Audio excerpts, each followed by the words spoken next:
الفكره ان احنا نحط نفسنا في السياق الصح.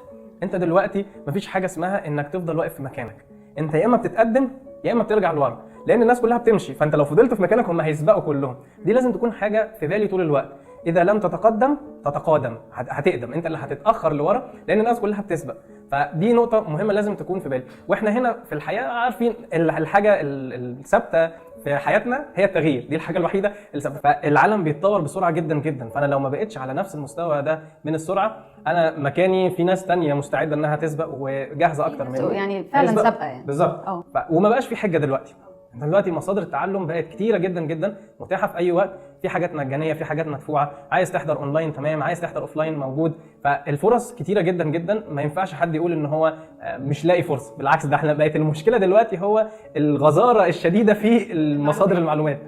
انا بقيت بحتار هتعلم من هنا ولا من هنا. يعني في تعدد مصادر كبير جدا، بس المهم تبدا. بتحب تقرا، متاح مقالات وكتب. ما بتحب تتفرج على فيديوهات، متاح كورسات مرئيه.